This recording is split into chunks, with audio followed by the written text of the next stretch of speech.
Pero decíamos, Ramiro, el tema de Bolivia, ¿no? Hubo elecciones el domingo, ya el sueño socialista de Bolivia quedó en la historia, a los libros, ahora la derecha disputó un balotaje. Sí, bueno, nos pusimos la casaca de Bolivia para ilustrar esta situación. Bueno, ahí vemos el presidente actual, Luis Arce Catacora. Cuando puedas te pido la foto del presidente electo, que es Rodrigo Paz Perea. Ahí lo vemos celebrando el triunfo del domingo. El número finalmente fue 54,5 en un balotaje. Recordemos, esto era un balotaje donde participaba Rodrigo Paz y Jorge Tuto Quiroga. Rodrigo Paz con el Partido Democrático Cristiano sacó el 54,5 y Jorge Tuto Quiroga de Alianza Libre el 45,5. En principio estos números representaron una suerte de batacazo porque las encuestas daban otra cosa. Las encuestas no la pegaron en Bolivia, ni en la primera vuelta ni ahora.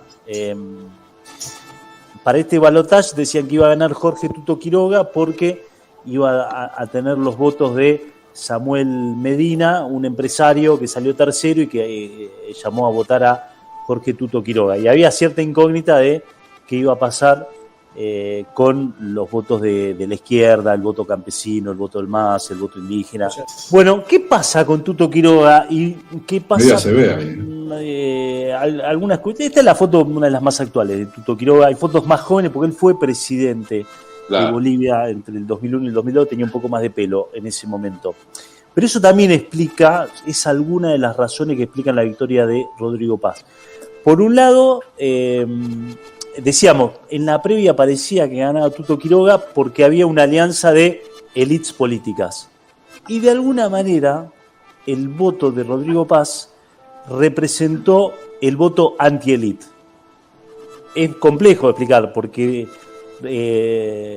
Rodrigo Paz hace 20 años que está en política y viene de una familia política. Después nos vamos a meter en la familia de Rodrigo Paz. Pero bueno, algunas explicaciones del voto hacia Rodrigo Paz.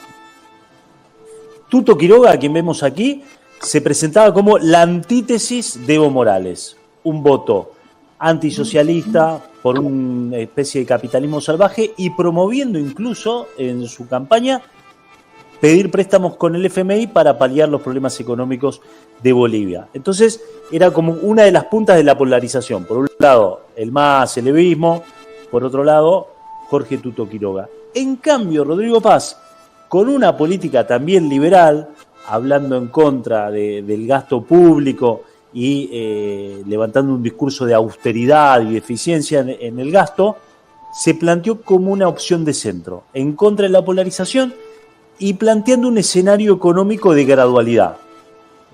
Algo más parecido a lo que fue el macrismo en el 2015, vieron que después hubo críticas al macrismo por el gradualismo, que no servía y demás.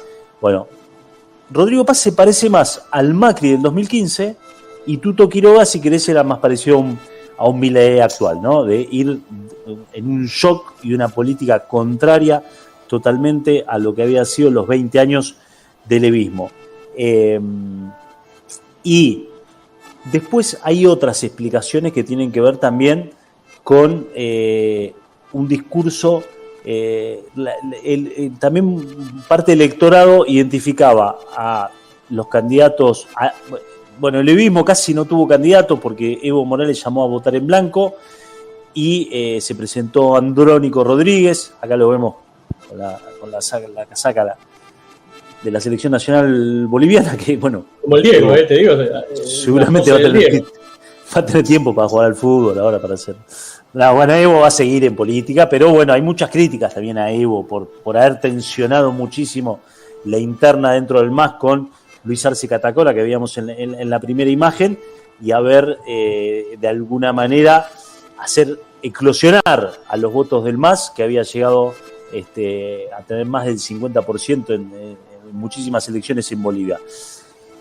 Y hay un tema también que estuvimos debatiendo con el Chelo en otros éxitos multimedias que circulan por distintos medios y en la red, que tiene que ver con qué pasa con la clase media. Bueno, estuve escuchando una socióloga boliviana que decía, bueno, también hay un nuevo sujeto en Bolivia, en el voto boliviano, que es el sujeto urbano popular. Es decir, el levismo cuando surgió representó el voto de los desplazados, el voto indígena y el voto rural, que nunca había tenido representación en Bolivia. Siempre había habido élites blancas, representantes de poderes a veces más vinculados con el extranjero, que además manejaban la representación empresarial y de la renta gasífera boliviana.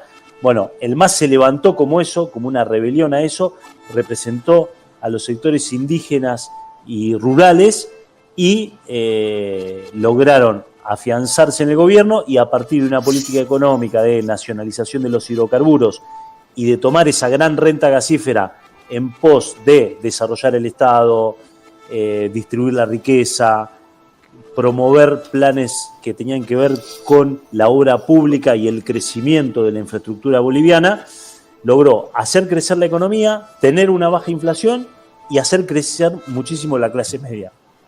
Creció también la urbanidad y un nuevo sujeto político o sujeto social, que fue este sujeto urbano popular, y que de alguna manera dejó de verse representado con las propuestas del MAS,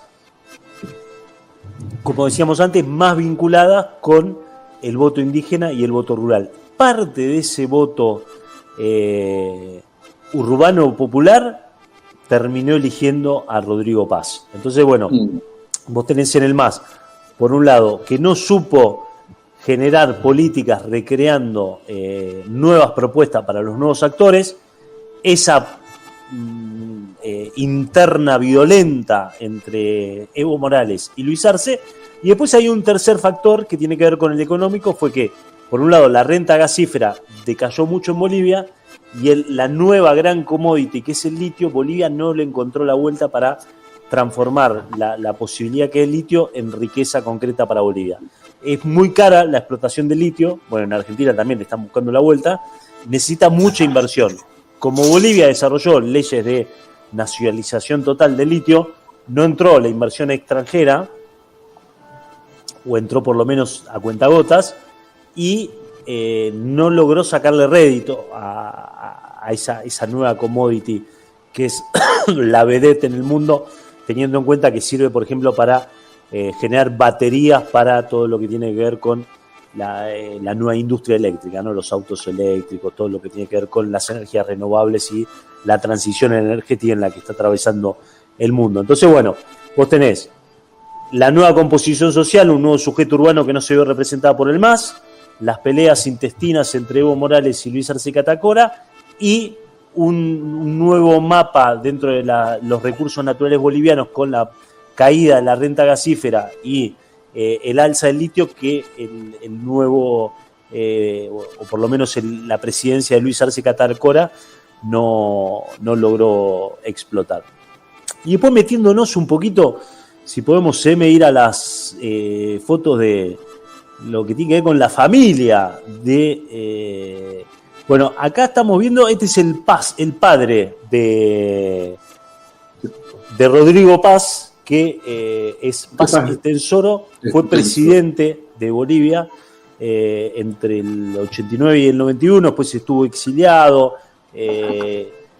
La familia, toda la familia de Rodrigo Paz estuvo exiliada muchos años. Rodrigo Paz nació en España y vivió en Argentina, vivió en distintos países, y bueno, Jaime Paz fue presidente entre el 81 y el 93, entonces se da esta situación de un presidente que de alguna manera encarnó en el voto antielitista, pero que pertenece a la élite boliviana, siendo hijo de un expresidente, pero también, vamos a pasar ahora a la otra foto, que tiene que ver con Víctor Paz Estenssoro. Acá lo vemos, una foto vieja, porque Víctor Paz Estenssoro fue presidente, tuvo 3 presidencias entre la década del 50 y la década del 60, y fue una persona, es tío abuelo del actual presidente de Bolivia. Bueno, Víctor Paz Estenssoro tuvo una presidencia clave en Bolivia porque nacionalizó en su momento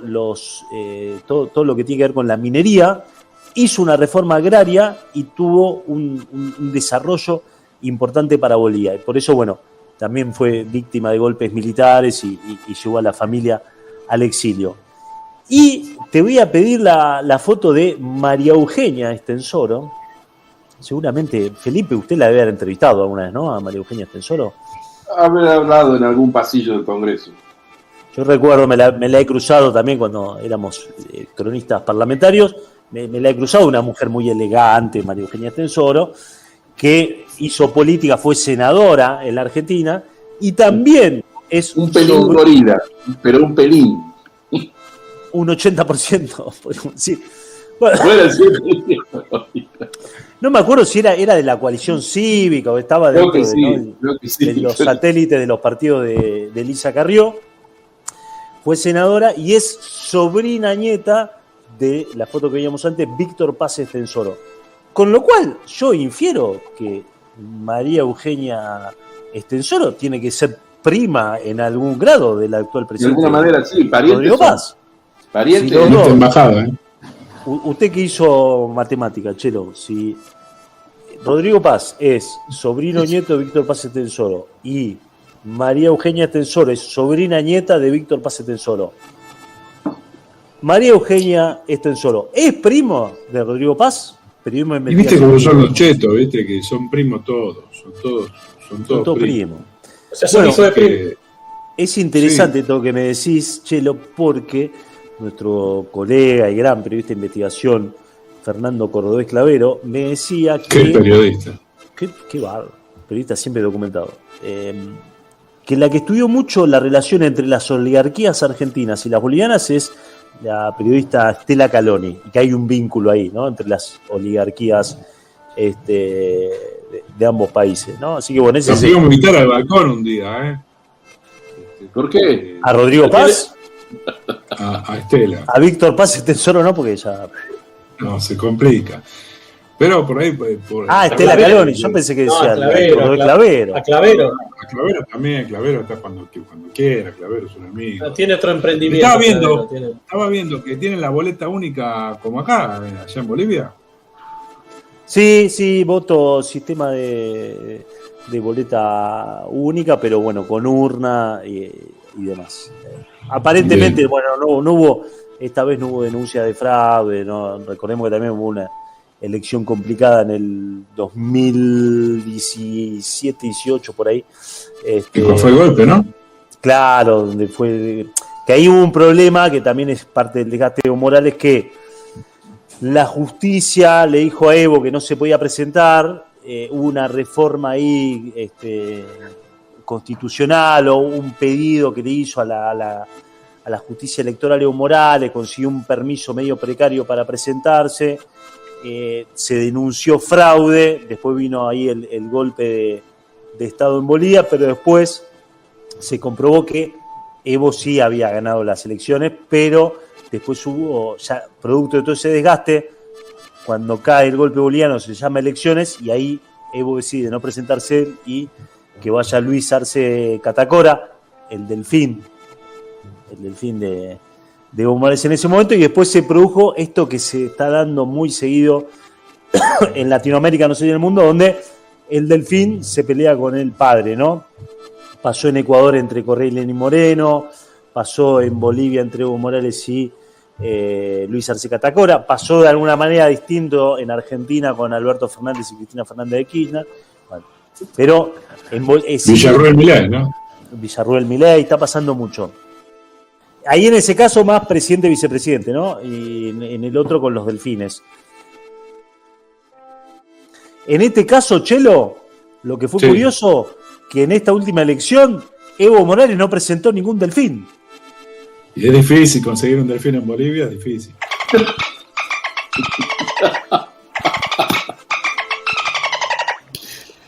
Bueno, pero tiene razón. Lo estudiamos. Estuvo bien. Ahora, ¿vio Chelo que tiene una pose similar, Ramiro? Con el... Sí. Gran jugador de fútbol, Evo Morales. Esa presencia delantera. ¿Esa es la que tiene Ramiro? A la altura ¿Es la que está usando Evo, Ramiro? Esta es la Evo. Está firmada atrás. Ah, mira. Muy bien. Sí, acá fíjese el borde amarillo y rojo, todo. Sí, todo. sí. La original de Bolivia, y atrás está firmada por Evo Morales.